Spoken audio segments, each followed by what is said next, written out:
The man known to history as Fidel Castro was born on the 13th of August 1926 in Biran, in Oriente, the easternmost province on the island of Cuba.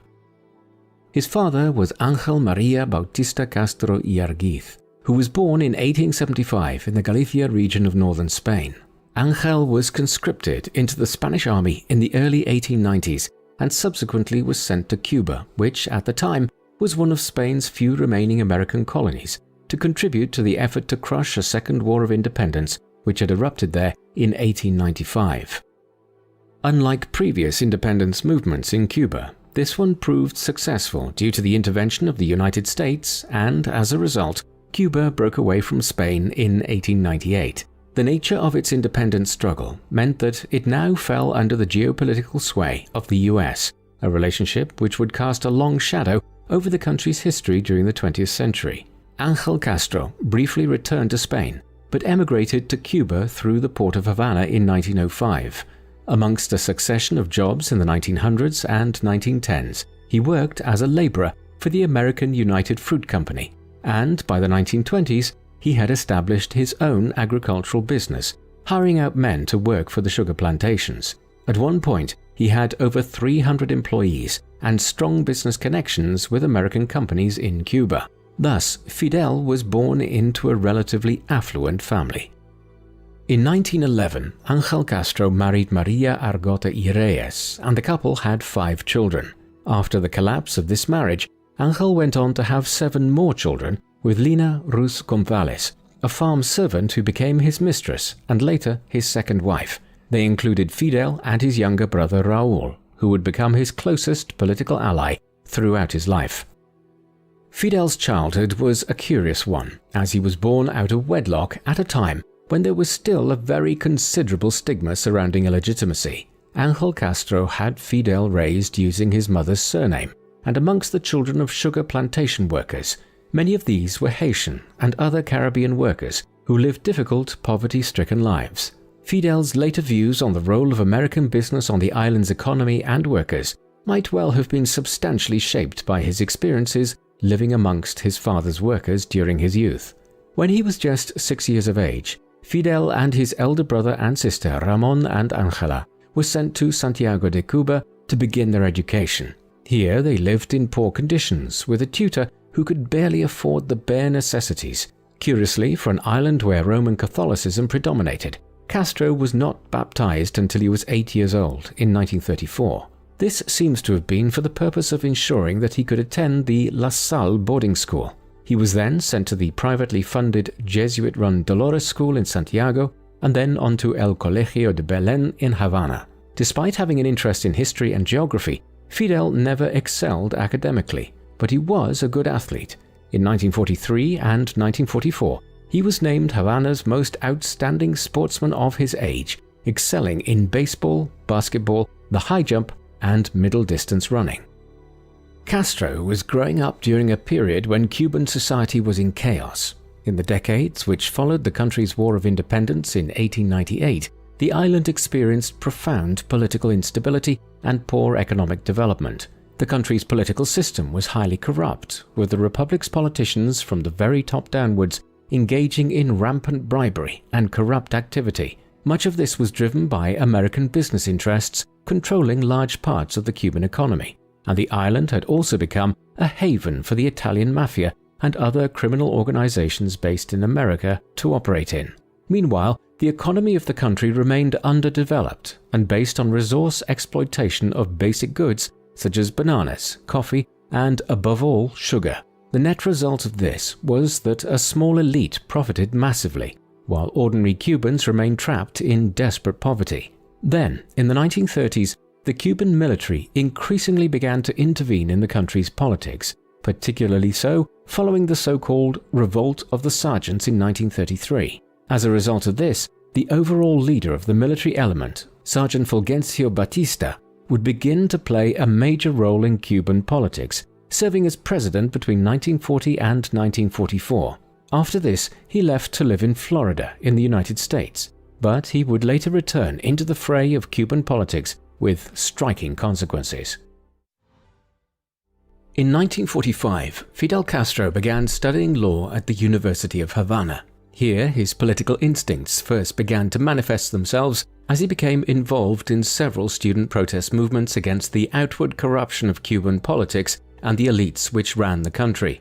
It was a highly contentious time on the campuses of the island nations' universities, where armed gangs were common and engaged in widespread criminal behavior, a reflection of the wider breakdown of law and order across Cuban society.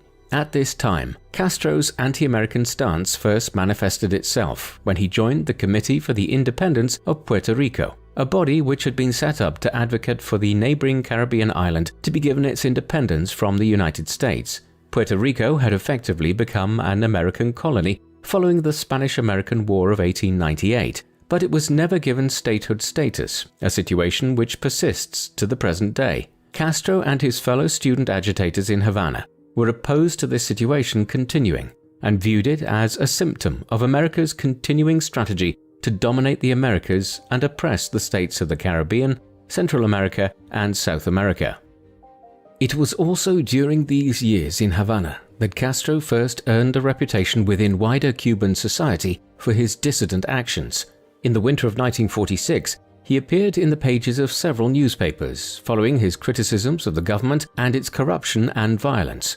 He subsequently developed extensive connections with numerous left-wing political groups within the country, notably the Unión Insurreccional Revolucionaria or Insurrectional Revolutionary Union. At the time, police suspected him of the murder of a rival student leader, although nothing was ever proven, and whilst he regained a reputation for powerful oratory, he never became a prominent student leader himself, and on several occasions he was defeated in campus elections. In the summer of 1947, Castro left university briefly to join a campaign to overthrow the right-wing government of Rafael Trujillo in the Dominican Republic. Trujillo, like Batista in Cuba, was a military governor who was supported by the United States. In late July of that year, Castro was one of the leaders of a band of about 1,200 rebels who set off from Cuba for the Dominican Republic with the goal of overthrowing Trujillo. The effort, though, was quickly snuffed out by a combination of US, Cuban, and Dominican forces. Many were arrested, although Fidel escaped after he reputedly jumped overboard from the ship he was on into shark-infested waters, carrying a gun above his head. This event is noteworthy for being the first occasion on which the future Cuban leader engaged in direct armed rebellion in the Caribbean. Following the abortive expedition to the Dominican Republic, Castro entered into a period in which his revolutionary activities expanded. He was increasingly prominent within student protest circles against the government in Havana, while during the course of 1948, he undertook a number of trips to Panama, Venezuela, and Colombia to meet with left-wing revolutionary groups there. In particular, in the capital of Colombia, Bogotá, in the late spring of 1948, he was central to efforts to set up a Pan-American Students' Conference, which would act in opposition to right-wing governments across Latin America. Meanwhile, back in Cuba, later that year, he married Mirta Díaz-Balart, a philosophy student. It was regarded as an unlikely union, as Balart came from a prominent Cuban family which had extensive connections with the country's political elites, the very individuals and groupings whom Castro was increasingly appearing to be an outright opponent of. The couple even received extensive gifts on their wedding day from some individuals whom Castro had protested against, and they honeymooned in the United States. Despite these curious contradictions, the marriage lasted for 7 years, and Fidel and Mirta had a son called Fidelito before divorcing in 1955. In the early 1950s, Castro established a law firm with 2 associates named Jorge Azpiazu and Rafael Resende. However, these were fellow leftists, and in reality, the firm was engaged in pro bono work to defend workers who had been mistreated or dismissed from their employment. Moreover, Castro was developing his knowledge of leftist thought during these years, reading widely the works of Karl Marx and Friedrich Engels, the 2 pioneers of communism, and other more recent political thinkers such as Vladimir Lenin and Leon Trotsky. At this stage, Castro was leaning towards changing Cuba from within, and in 1952, he stood for election to the Cuban Congress in the national elections as a member of the Partido del Pueblo Cubana, Ortodoxos Party, a Cuban catch-all left-wing populist party founded by Eduardo Chibas in 1947. This was actually the beginning of the end of Castro's peaceful approach to changing Cuban politics.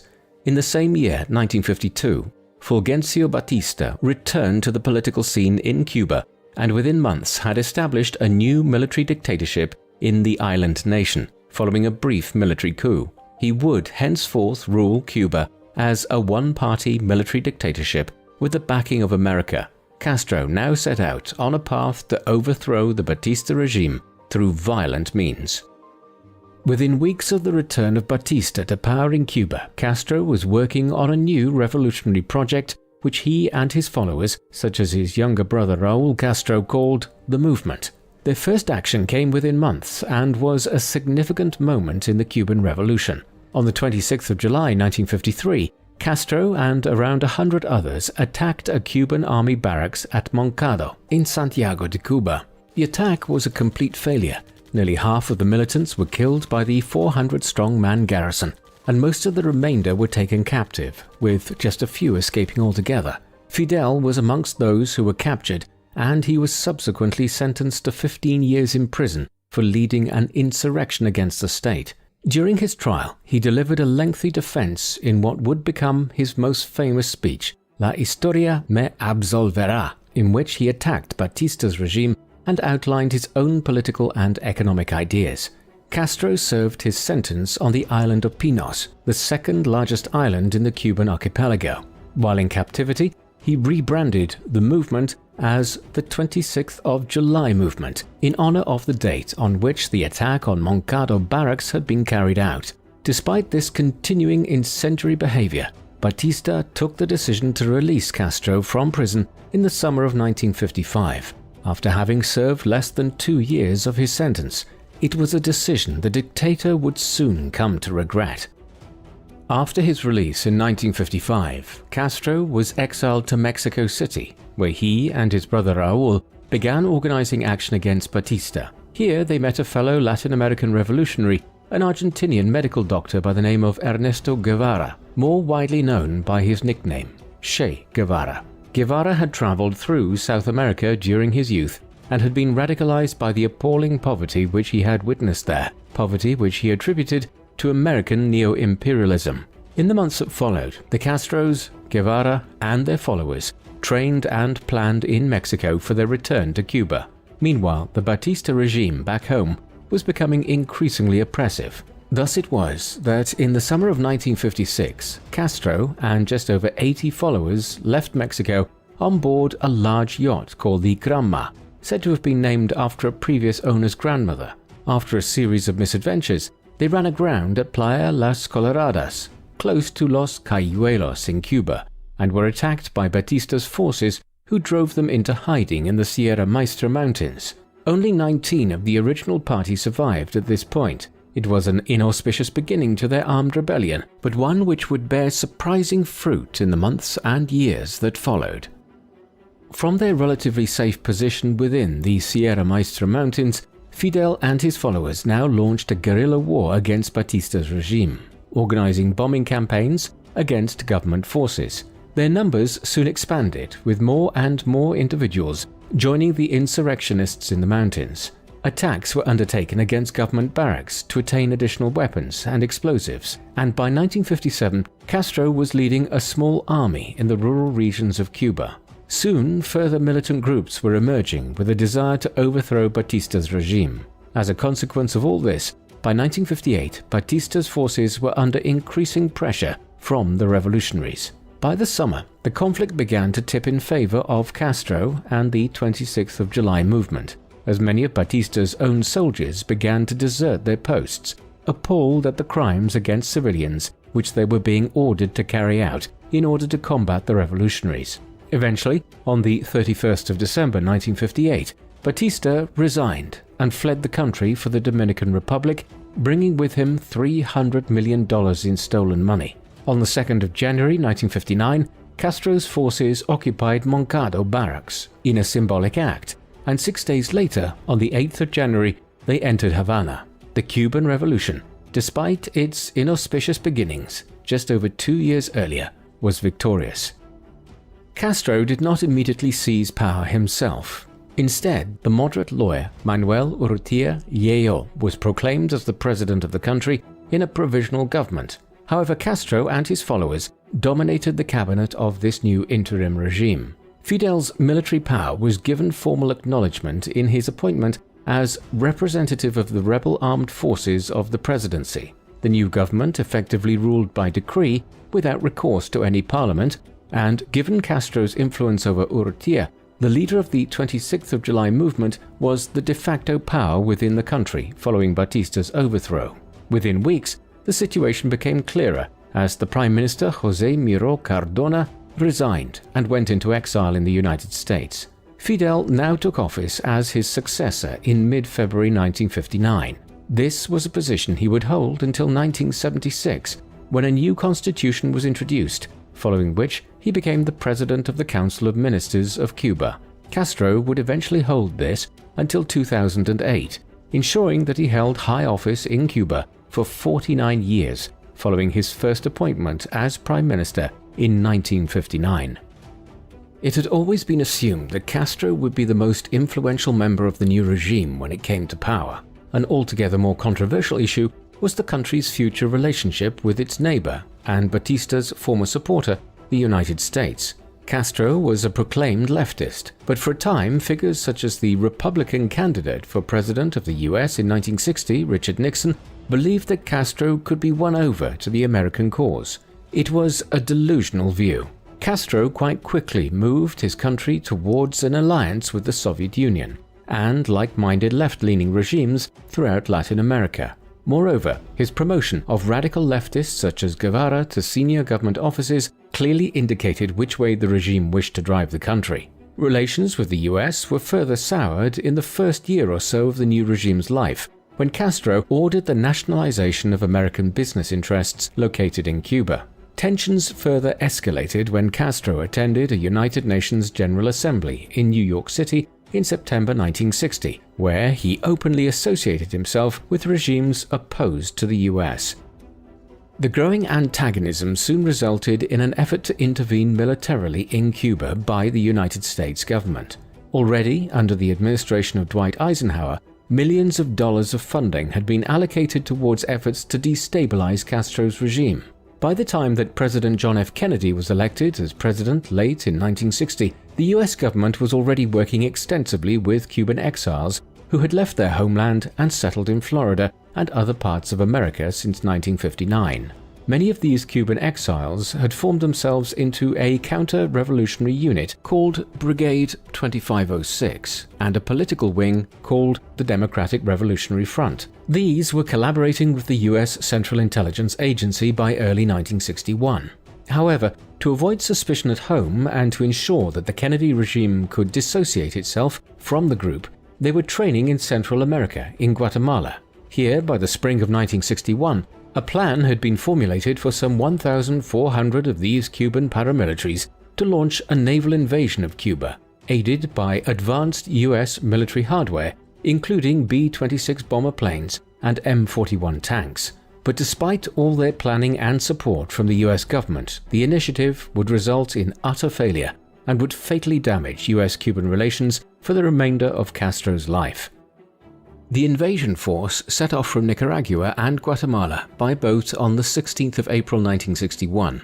The previous day, the US had bombed several sites in Cuba. Then, on the morning of the 17th of April, the 1,400 Cuban paramilitaries began landing along the coast within an inlet of the Gulf of Cazones, or Bay of Pigs, on the southern coast of Cuba. Within hours, Brigade 2506 were engaged in a shootout with a local militia. This provided a sufficient delay for Castro and his government in Havana to respond to the landing. Fidel now ordered Captain José Ramón Fernández to initiate a counterattack. In the hours that followed, bombings commenced to destroy the invaders' fleet. With this accomplished and the Brigade 2506's escape route blocked, Castro's forces moved in, with Fidel taking personal control of the operation himself at this stage. The initial plans for the invasion had involved significant air support from the US, but this was dropped by Kennedy's administration. Without it, and with their escape route cut off, the invasion force was doomed.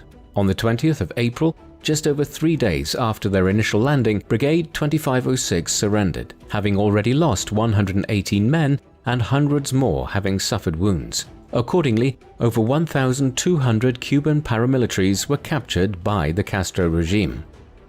The reaction to the disastrous Bay of Pigs invasion was multifaceted. For Castro, he could now claim a great victory over the American imperialists, which his regime vilified as oppressing and trying to control Latin America. Conversely, the abortive invasion of the country was a foreign policy disaster for Kennedy's regime. Not only was it exposed as having conspired to overthrow a foreign government, but the botched nature of the invasion looked poor from a military perspective. Though Kennedy's government did manage to negotiate the release of over 1,000 of the Cuban paramilitaries in 1962 in return for over $50 million of food and medicine for Cuba. This aside, the most significant consequence of the attempted Bay of Pigs invasion of Cuba was that it propelled the country further towards the Soviet Union in the Cold War camps.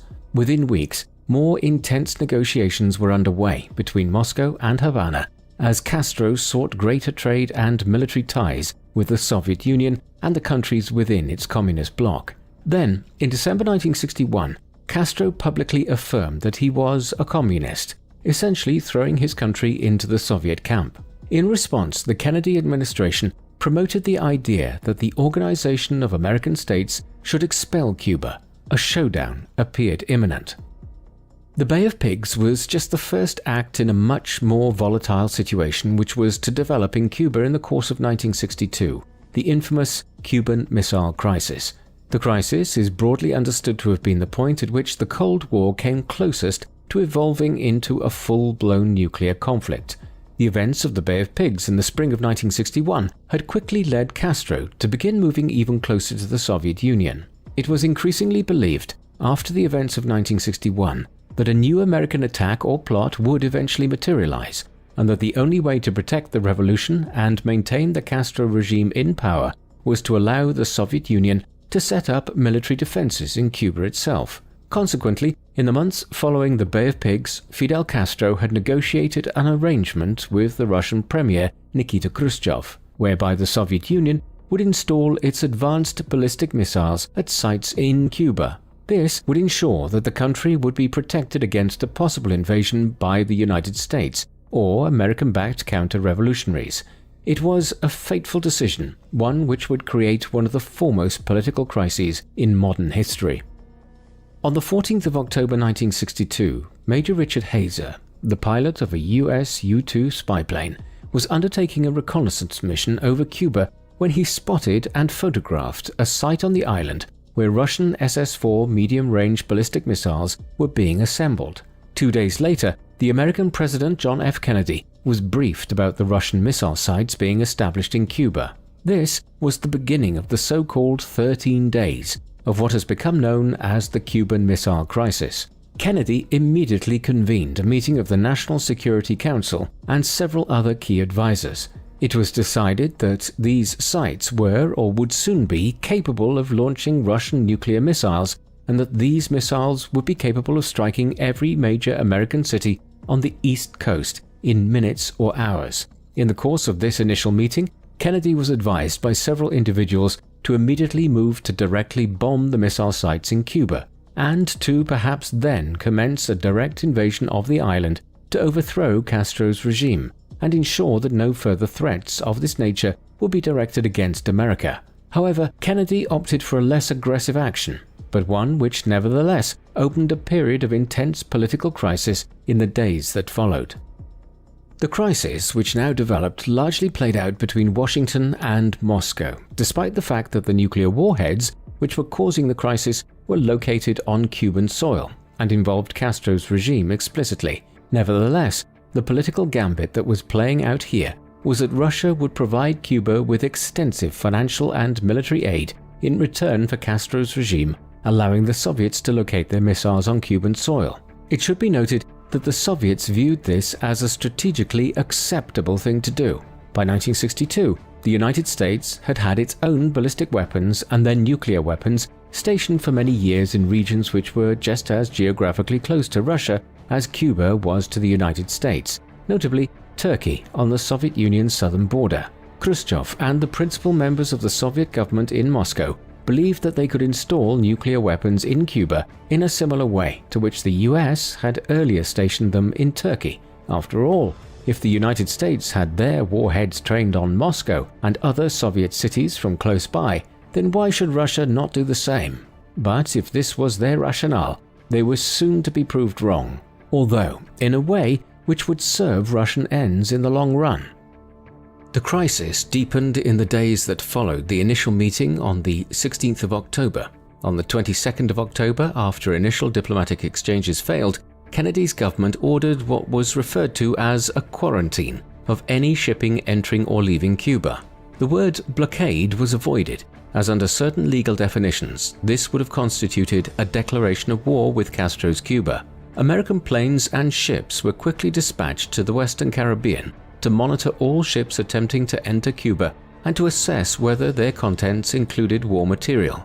That evening, Kennedy delivered a live televised address to the nation in which he affirmed that any attack initiated against any country in the Western Hemisphere from Cuba would be considered as an attack on the United States by the Soviet Union.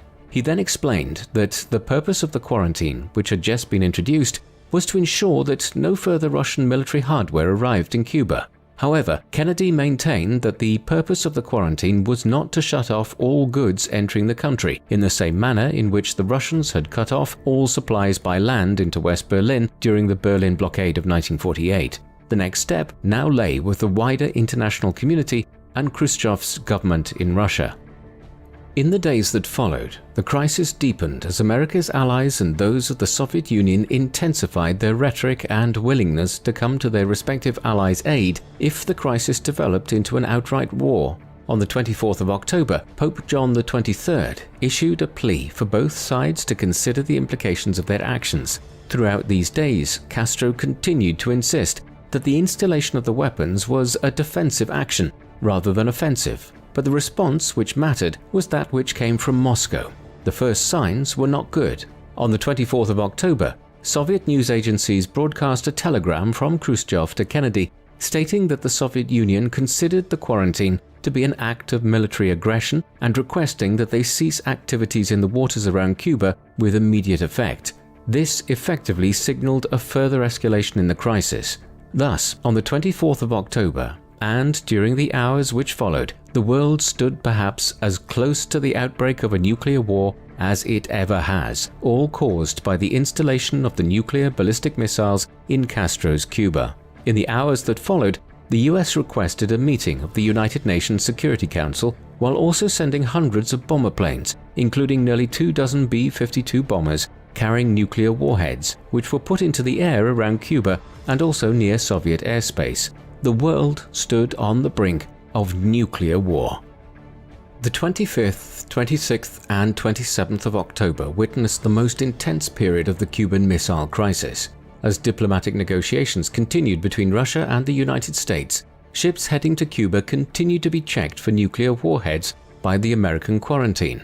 Negotiations did open between Moscow and Washington on the 26th, but these were nearly compromised by the shooting down of an American plane by a surface-to-air missile launched from Cuba. Khrushchev subsequently stated that this attack had been ordered by Fidel's brother Raúl, rather than being a directive of the Soviet Union. In Washington, a decision was now taken to invade Cuba if another plane was shot down, but cooler heads prevailed. By the end of the 27th of October, negotiations were advanced for the Russians to withdraw their missiles and cease developing the launch sites in Cuba, in return for Kennedy's government removing its own nuclear warheads from Turkey. Additionally, Kennedy wrote to Khrushchev stating that the US government would respect the sovereignty of Cuba henceforth and not attempt another intervention such as had been attempted with the invasion of the Bay of Pigs.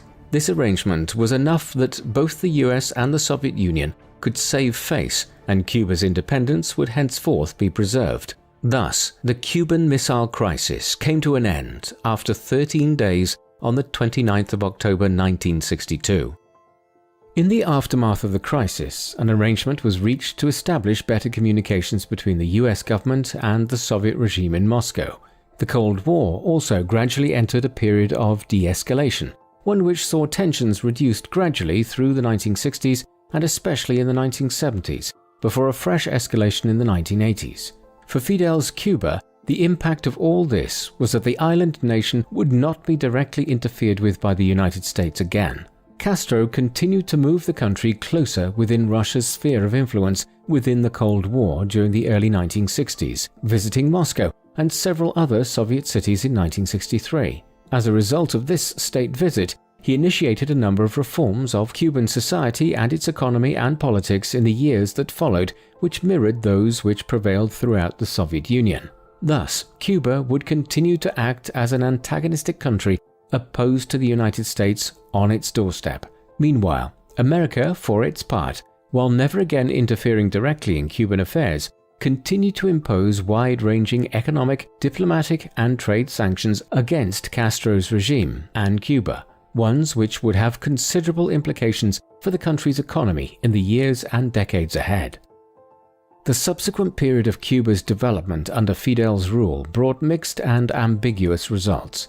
Owing to a combination of factors, some of which were associated with the American economic sanctions imposed on the island, and some of which were the result of poor economic planning by Castro's government itself, the country entered into a major economic decline in the 1960s. Much of the country's economy continued to be reliant on the sugar industry, much as that of the wider Caribbean had been since the 17th century. But other developing industries such as the casino and tourist sector, which had been growing in the pre-revolution period, now declined exponentially. As a result, the country was increasingly reliant on subsidies from the Soviet Union throughout the 1960s, which at one stage amounted to nearly 40% of Cuba's GDP. However, thereafter, things improved. While the state was the main player, the Cuban economy nevertheless improved considerably in the 1970s and the 1980s, even during periods of general international economic stagnation. But, as we will see, the decline of the Soviet Union in the 1980s and the eventual end of the Cold War ushered in a renewed period of economic difficulties for the Cuban economy in the late 20th century. One of the most significant achievements of the Castro regime must surely be the healthcare system, which was built up in the decades under Fidel's rule. Cuba's healthcare system was already one of the most successful in Latin America prior to the Cuban Revolution, but these successes were expanded from the 1960s onwards. Universal healthcare became free and equally accessible to all Cuban people under the Castro regime. Significant investment commenced in the 1960s in response to an exodus of Cuban doctors to the United States in the early years of the regime.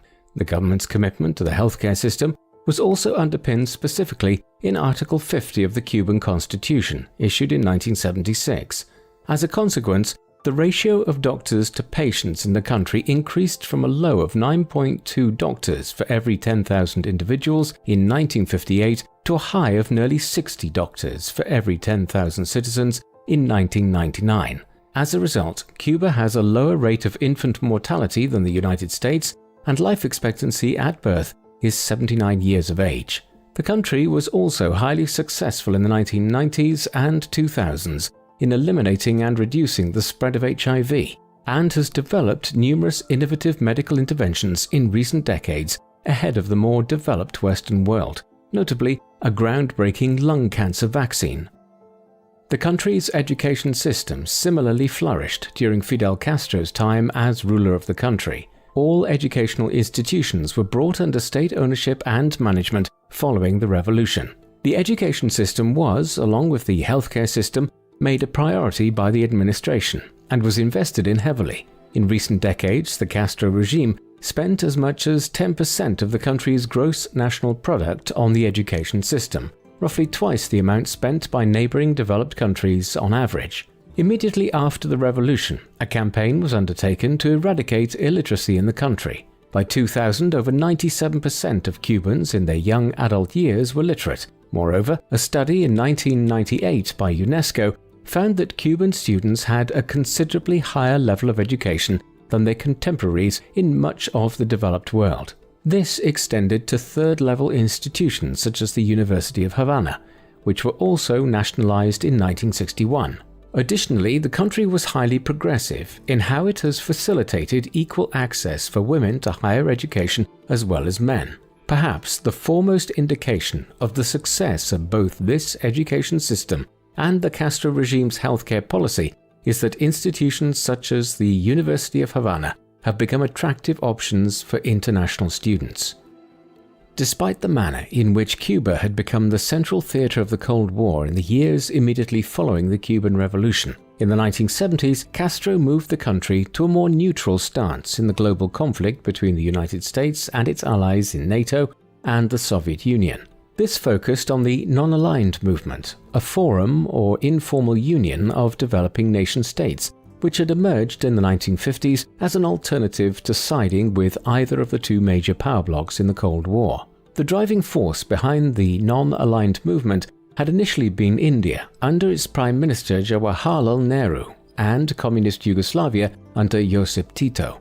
At first, Castro's appearance at the fourth summit of the non-aligned movement in Algeria in 1973 had aroused criticism from nation-states who believed that Cuba was too closely associated with Moscow.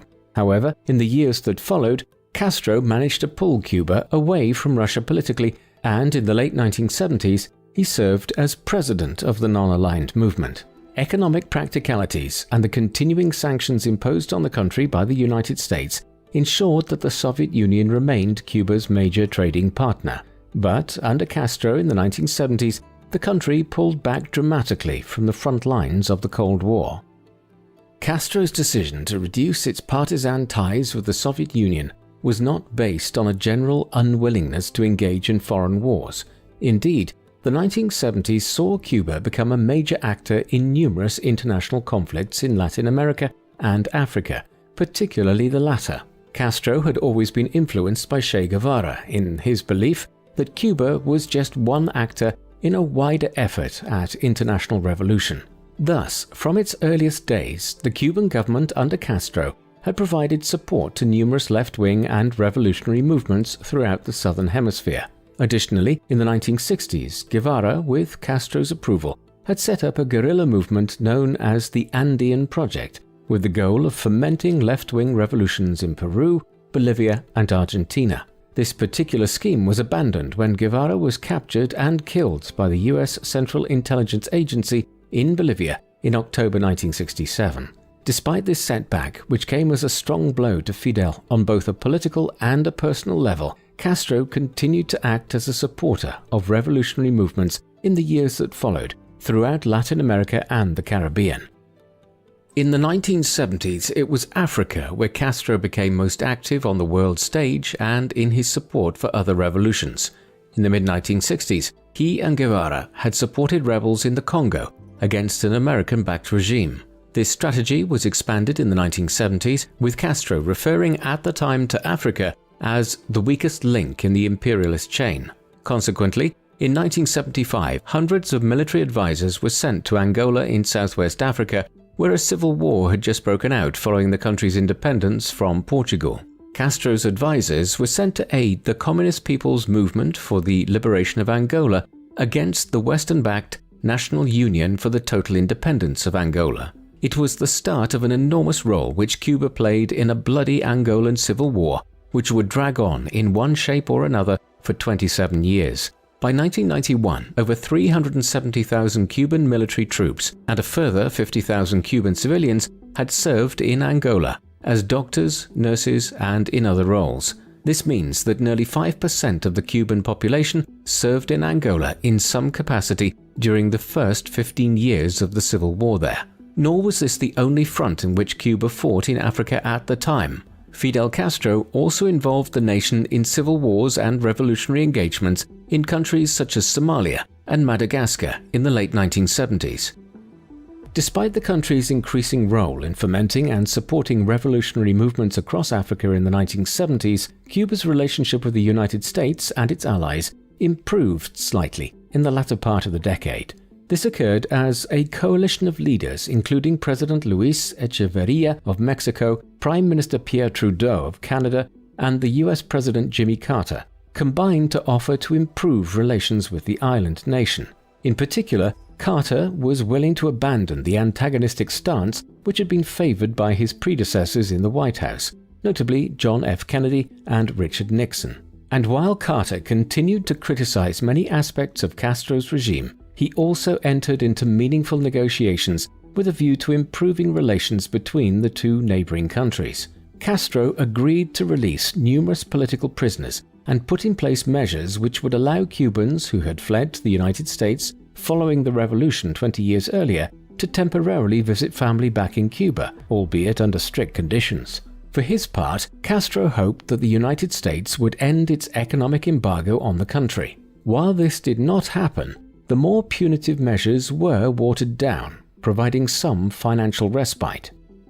Despite certain successes at home within Cuba in developing the country's education and healthcare system, the country was blighted throughout Fidel's long tenure as head of state by an oppressive authoritarian government.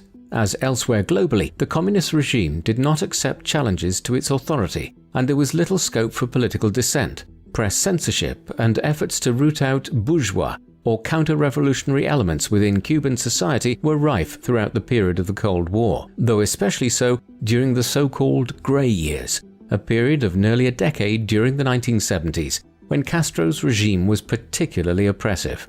During this period, there was widespread cultural censorship of poets and artists, and harassment of intellectuals and academics. The homosexual community suffered in particular during these years. The net result of all of this was a growing swell of individuals seeking to illegally leave from Cuba to head to the United States, the state of Florida being just a small boat ride away from the country. The Grey Years began to taper off following the establishment of a new constitution in 1976 and a loosening of some state control over the arts, but political dissent remained anathema to Castro's regime for years to come. The persecution of individuals within Cuba for opposing Fidel's authoritarian rule led to a major development in 1980, which has shaped much of the Cuban community in the United States.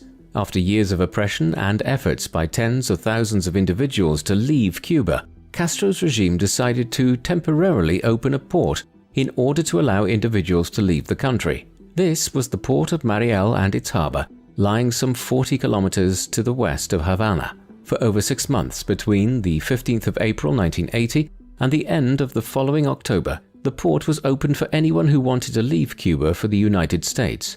In total, before it was closed again just over 6 months later, approximately 120,000 Cubans left for the US.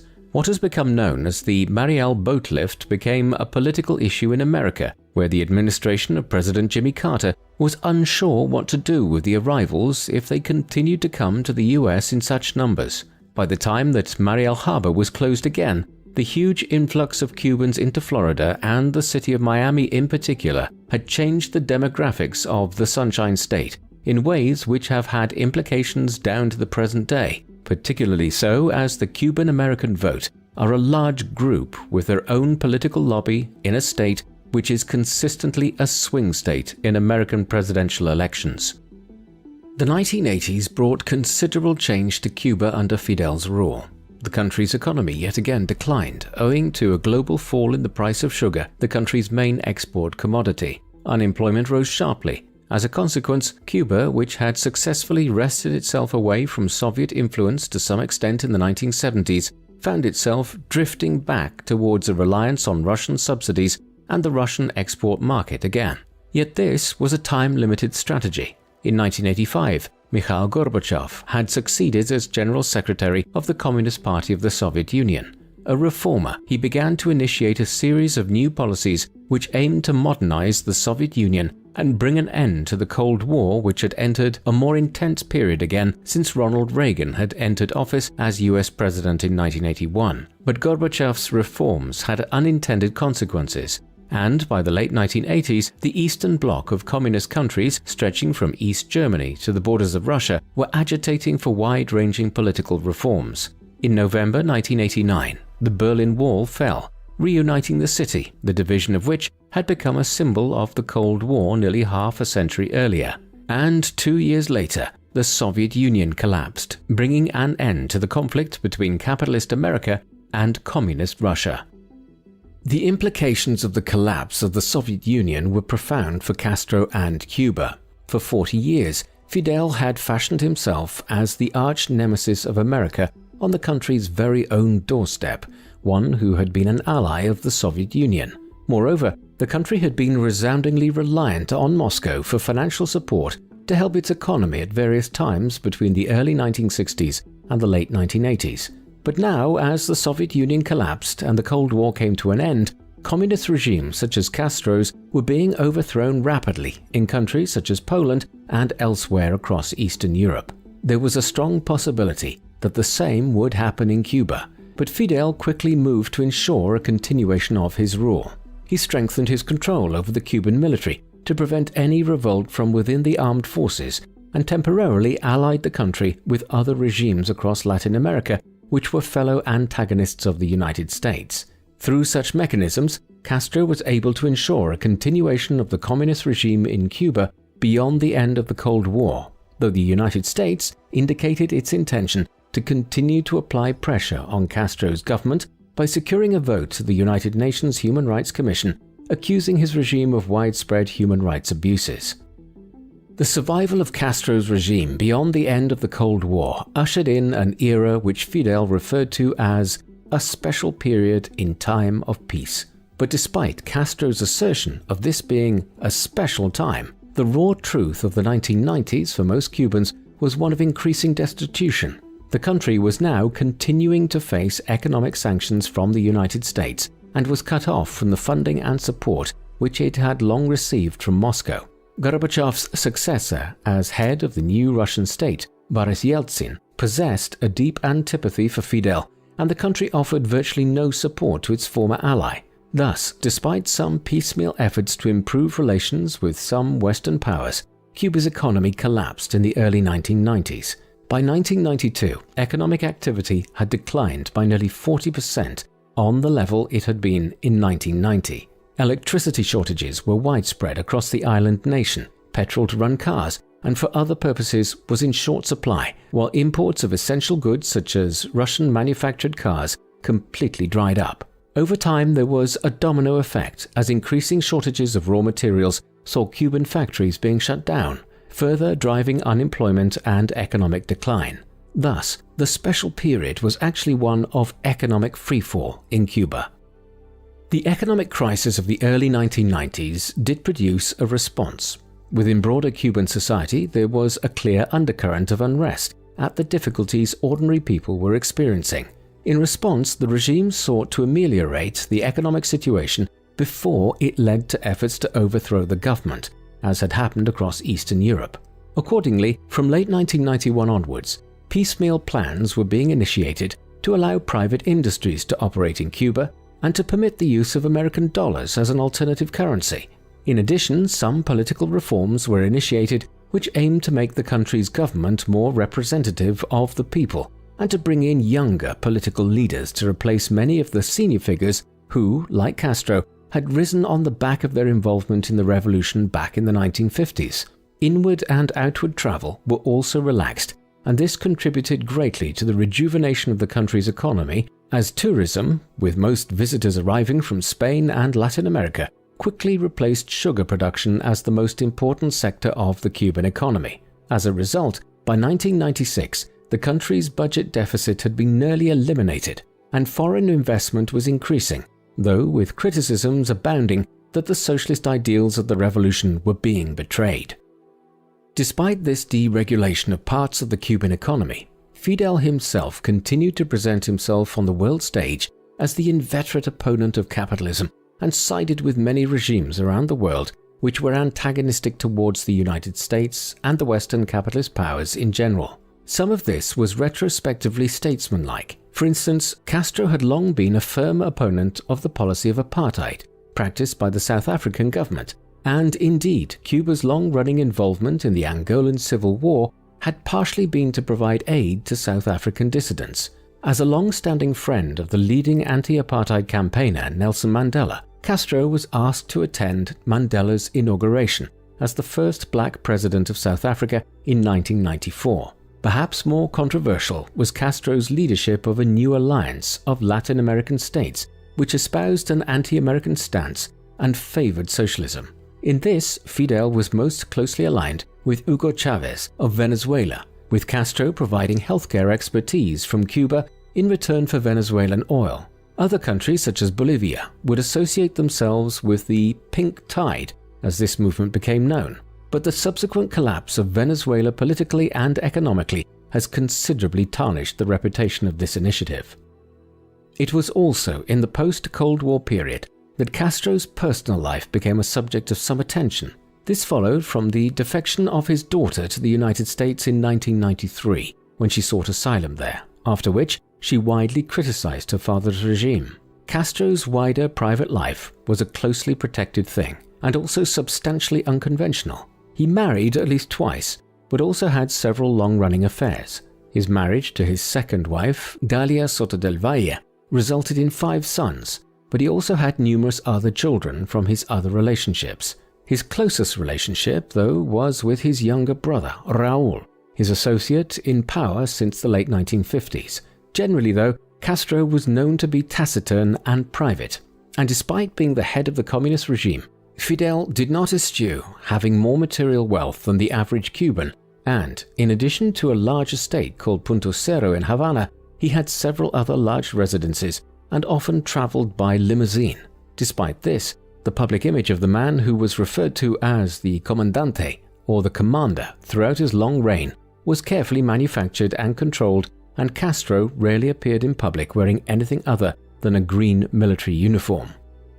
In 2003, the Cuban National Assembly granted Castro a further 5-year term as president of the country. However, just 3 years later, in July 2006, Fidel transferred power on a provisional basis to his long-standing ally and brother Raúl Castro. Initially, this hiatus was intended to allow Fidel sufficient time to recover from surgery which he had undergone for a serious intestinal problem which had led to internal bleeding. It was the first time since the Cuban Revolution's success and the victorious entry into Havana in 1959 that Fidel was not effectively at the head of the state. This retirement was made permanent a year and a half later. By February 2008, the comandante had not been seen in public for over 19 months, and when the National Assembly met to determine who would serve as president for the next 5 years, it was possibly unsurprising for Cuba and the wider international community to learn that Fidel, who was 81 years of age at the time, would not stand for another term.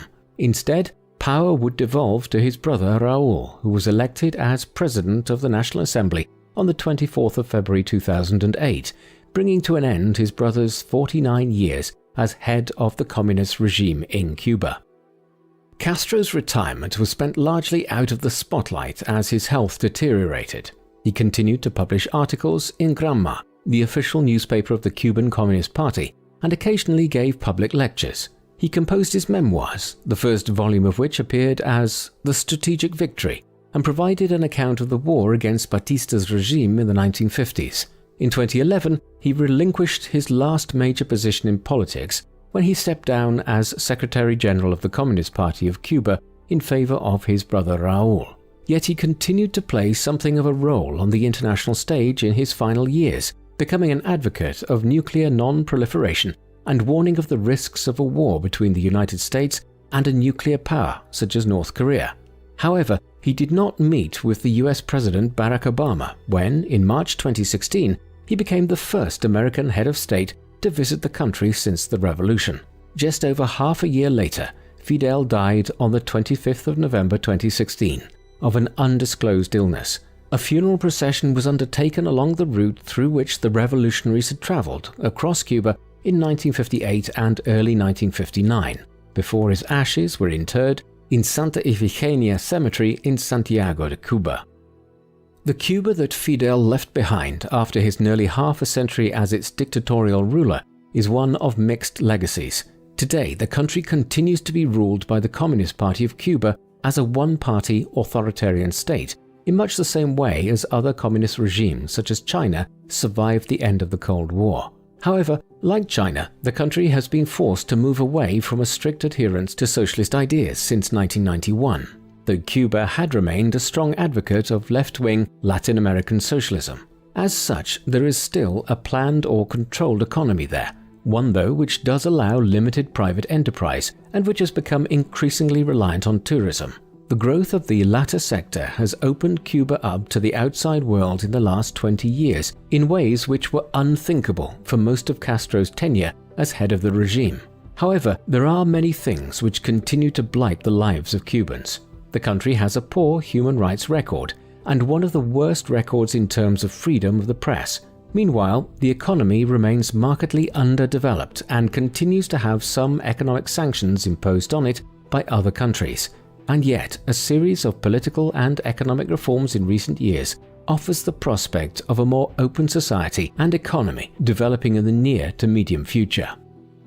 Fidel Castro was an individual with a lengthy political career, which it is difficult to assess. He started as a Latin American revolutionary, one who wished to remove American influence from Cuba and reform the country's politics. There is no doubting that when he led the Cuban Revolution in the 1950s, that the island was bedeviled by appalling corruption and misconduct in government, epitomized by Fulgencio Batista. Thus, there was a considerable legitimacy to anyone reacting against the government in Cuba at this time.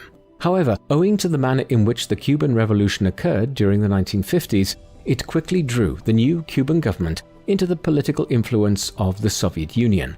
As a result, the country became a central agent in the Cold War in the early 1960s and was infamous for being the environment in which the United States and the Soviet Union came closest to nuclear war. However, the most long-lasting impact of this was that Cuba was and continues to operate under economic sanctions which the United States has maintained for over 60 years.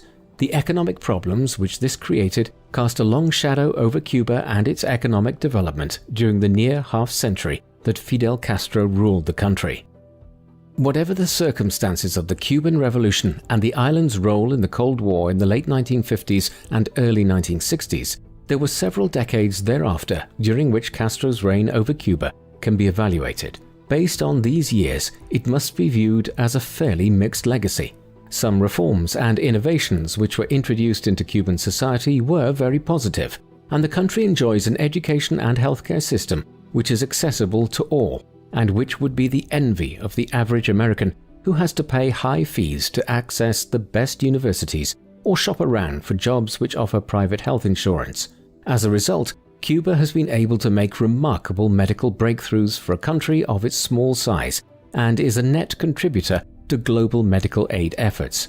But contrasted with this is the fact that Castro's Cuba was a highly oppressive authoritarian regime which persecuted much of its population over the last half-century in order to maintain Castro and his followers in a position of unchallenged power in Havana.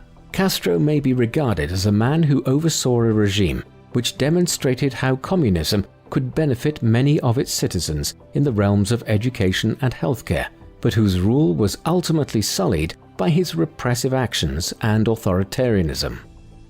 What do you think of Fidel Castro? Was he a nationalist patriot who liberated the Cuban people from an oppressive dictatorial regime, or was he simply another dictator himself, who in turn oppressed the Cuban people? Please let us know in the comment section, and in the meantime, thank you very much for watching.